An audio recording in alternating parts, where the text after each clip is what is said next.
Malakpet assembly constituency contested MLA Sheikh Akbar Sahab, Malakpet के senior कायद बल्लू किशन साहब, श्रीनिवास साहब,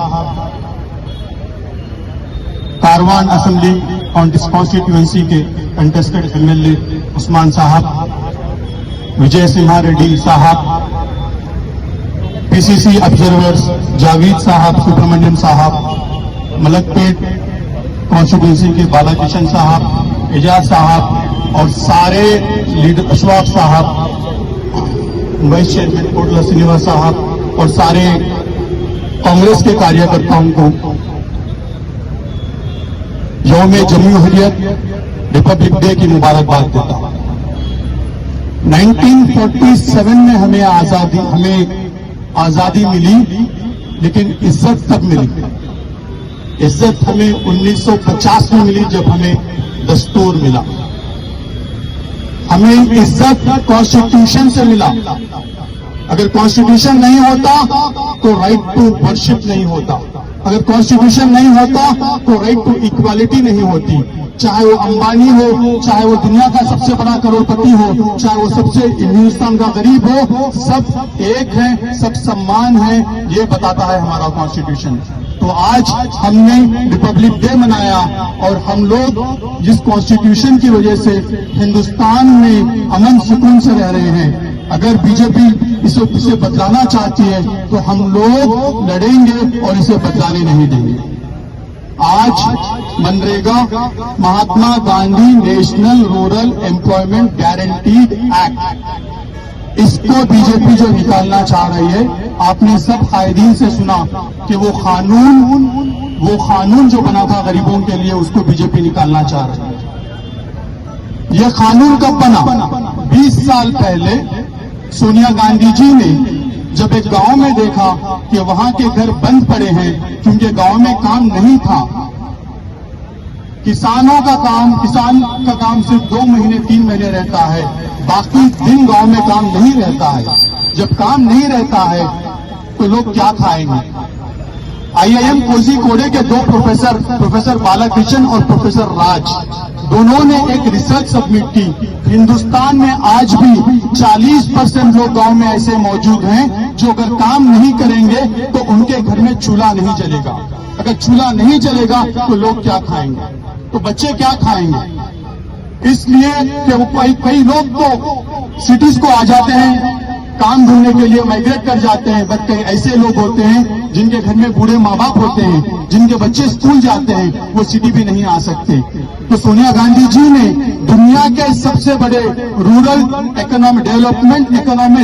rural development scientist John Dreze की मदद ली और एक स्कीम तैयार की गई।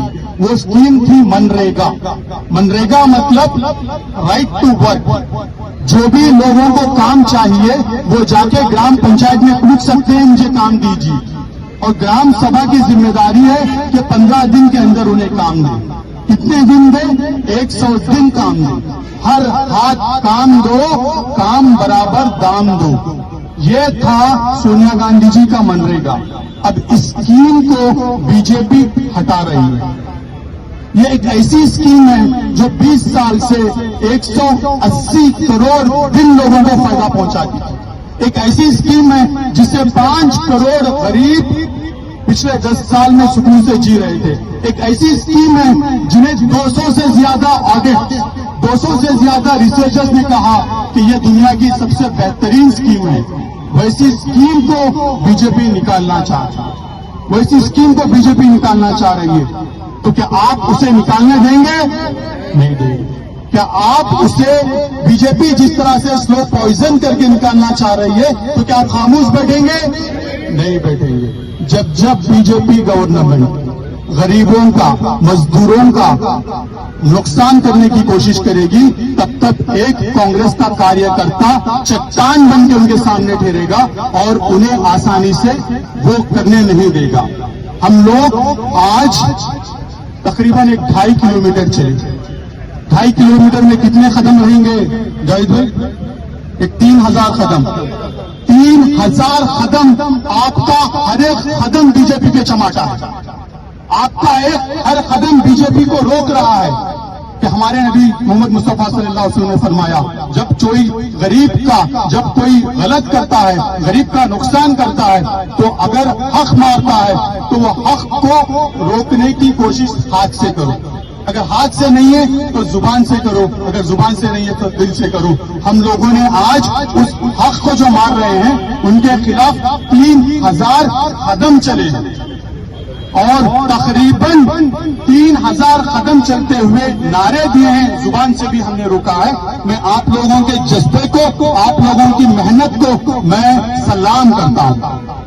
देखिए, एक बड़े साइंटिस्ट हैं, उन्होंने कहा कि injustice is not winning because evil is powerful.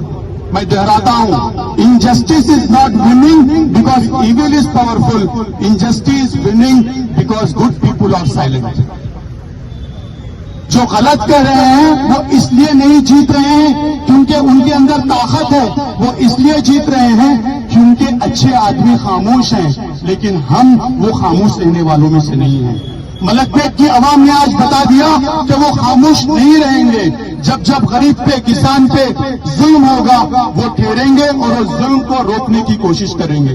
मैं आप लोगों का शुक्रिया अदा करता हूं कि हम लोग मनरेगा को वापस लाएंगे, हम लोग जद्दोजहद करेंगे और ना ही मनरेगा, जो भी स्कीम जो फैसिस्ट पावर्स, चाहे वो हिंदुत्व के हो, चाहे वो दूसरे मजहब के हो, वो लोग जब ना हक के खिलाफ अगर कुछ करेंगे तो हम लोग उनको रोकने की पूरी कोशिश करेंगे।